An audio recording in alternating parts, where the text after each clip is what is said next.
دوستو گنبد خضرا یقیناً ایک ایسا گنبد ہے جس کو دیکھنے اور اس کی سنہری جالیوں کو چھونے کی خواہش دنیا کے ہر مسلمان کے دل میں بستی ہے۔ لیکن آج آپ کو نبی پاک صلی اللہ علیہ وسلم کی قبر مبارک کے بارے میں ایسی جانکاری بتائیں گے جو آپ نے پہلے کبھی نہیں سنی ہوگی، اور وہ آخری شخص کون تھا جس نے آپ صلی اللہ علیہ وسلم کی قبر مبارک کو قریب سے جا کر دیکھا ہے۔ دوستو اللہ کے محبوب نبی اکرم صلی اللہ علیہ وسلم کے روضے پر قائم اس گنبد خضرا کے نیچے اور روضہ شریف کے اندر کیا ہے، اس کے متعلق کئی کہانیاں مشہور ہیں۔ انٹرنیٹ اور سوشل میڈیا پر کئی ایسی فیک اور جعلی تصویر گردش کر رہی ہیں جن کو آپ صلی اللہ علیہ وسلم کی قبر مبارک سے منسوب کیا جاتا ہے کہ یہ روضہ رسول یا مقبرہ رسول کی تصویر ہیں، لیکن سچ تو یہ ہے کہ ایسے سارے دعوے بے بنیاد اور بنائے ہوئے ہیں۔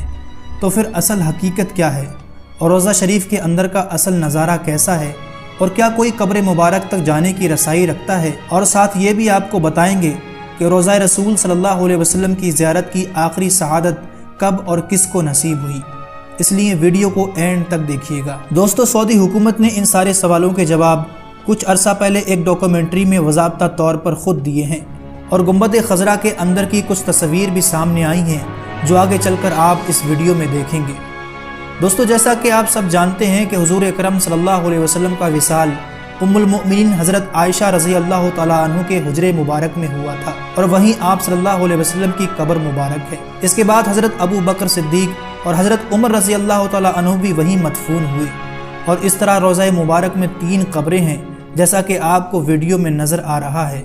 کوئی بھی ایسی تصویر جس میں صرف ایک قبر ہو وہ کسی صورت میں رسول اکرم صلی اللہ علیہ وسلم کی قبر مبارک نہیں ہو سکتی، اور ویسے بھی آپ صلی اللہ علیہ وسلم کی قبر مبارک کی کوئی تصویر دنیا میں موجود ہی نہیں، اس لیے کہ گزشتہ 5.5 صدیوں میں کوئی بھی آپ صلی اللہ علیہ وسلم کی قبر مبارک تک نہیں جا سکا ہے، اور اس سے پہلے کوئی کیمرہ بھی موجود نہیں تھا کہ اس طرح کی کوئی تصویر موجود ہوتی، یہاں تک کہ کوئی سعودی بادشاہ بھی اصل قبر مبارک تک رسائی نہیں رکھتے تھے۔ آخری مرتبہ اگر کوئی رسول اکرم صلی اللہ علیہ وسلم کی قبر مبارک تک گیا تھا تو یہ 550 سال پہلے کا واقعہ ہے۔ وہ حجرہ شریف جس میں آپ صلی اللہ علیہ وسلم اور آپ کے 2 اصحاب کی قبریں ہیں، اس کے گرد ایک 4 دیواری ہے۔ اس 4 دیواری سے لگی ہوئی ایک اور دیوار ہے جو کہ 5 کونوں پر بنی ہوئی ہے۔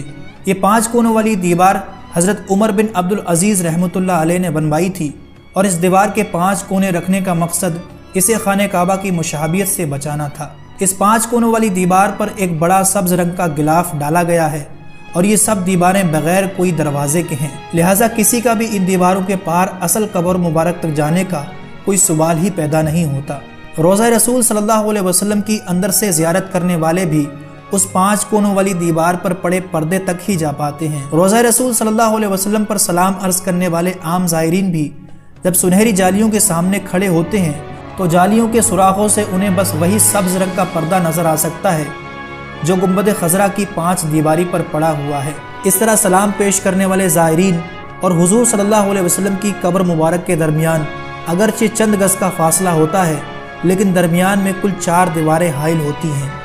ایک سنہری جالیوں والی دیوار، دوسری 5 رکن والی دیوار، تیسری ایک اور 5 کونوں والی دیوار، اور چوتھی وہ 4 دیواری جو کہ اصل حجرے کی دیوار تھی۔ گزشتہ 1300 سال سے اس 5 دیواری حجرے کے اندر سوائے 2 افراد کے کوئی نہیں جا سکا۔ پہلی بار 91 ہجری میں حضرت عمر بن عبدالعزیز رحمۃ اللہ علیہ کے دور میں ان کا غلام، اور دوسری بار 881 ہجری میں علامہ اسمہودی کے بیان کے مطابق وہ خود اس 5 دیواری حجرے کے اندر گئے تھے۔ دوستو کہا جاتا ہے کہ 91 ہجری سے لے کر 881 ہجری تک تقریباً 8 صدیاں کوئی بھی شخص آپ صلی اللہ علیہ وسلم کی قبر مبارک کو نہیں دیکھ پایا۔ اس کے بعد 881 ہجری میں حجرہ شریف کی دیواروں کے پرانا ہو جانے کے باعث ان کی دوبارہ تعمیر کرنا پڑی۔ اس وقت نامور مورخ علامہ نور الدین ابو الحسن اسمہودی علیہ رحمہ مدینہ منورہ میں موجود تھے، جنہیں ان دیواروں کے دوبارہ تعمیر میں حصہ لینے کی سعادت حاصل ہوئی۔ وہ لکھتے ہیں کہ 14 شعبان 881 ہجری کو 5 دیواریں مکمل طور پر ڈھا دی گئی۔ دیکھا کہ اندرونی 4 دیواری میں بھی دراریں پڑی ہوئی تھیں، چنانچہ وہ بھی گرا دی گئی۔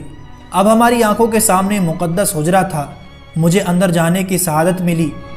میں شمالی جانب سے اندر داخل ہوا۔ خوشبو کی ایسی مہک آئی جو میں نے اپنی زندگی میں کبھی محسوس نہیں کی تھی۔ میں نے رسول اکرم صلی اللہ علیہ وسلم اور آپ کے دونوں خلفاء کی خدمت میں ادب سے سلام پیش کیا۔ مقدس حجرہ مربع شکل کا تھا اور اس کی دیواریں سیاہ رنگ کے پتھروں سے بنی ہوئی تھیں، جیسا کہ خانہ کعبہ کی دیواروں میں استعمال ہوئے ہیں۔ چار دیواری میں کوئی دروازہ نہ تھا اور میری پوری توجہ 3 قبروں پر مرکوز تھی۔ تینوں تقریباً سطح زمین کے بالکل برابر تھی، صرف ایک جگہ ذرا سا ابھار تھا، یہ شاید حضرت عمر رضی اللہ تعالیٰ عنہ کی قبر تھی۔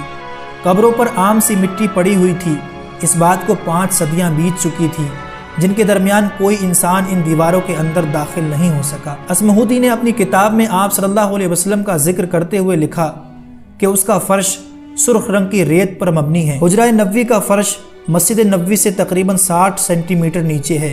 اس دوران حجرہ شریف میں موجود چھت کو ختم کر کے اس کی جگہ ٹیک کی لکڑی کی چھت نصب کی گئی، جو کہ دیکھنے میں حجرے پر لگی جالیوں کی طرح ہے۔ اس لکڑی پر ایک چھوٹا سا گنبد تعمیر کیا گیا جس کی اونچائی 8 میٹر ہے اور یہ گنبد خضرا کے عین نیچے موجود ہے۔ امید کرتے ہیں کہ قبر رسول صلی اللہ علیہ وسلم کے متعلق یہ انفارمیشن ویڈیو آپ کو پسند آیا ہوگا۔ اسے لائک اور اپنے دوستوں کو ضرور شیئر کریں اور ایسے ہی مزید اچھی ویڈیوز پانے کے لیے ہمارے چینل کو بھی سبسکرائب ضرور کریں۔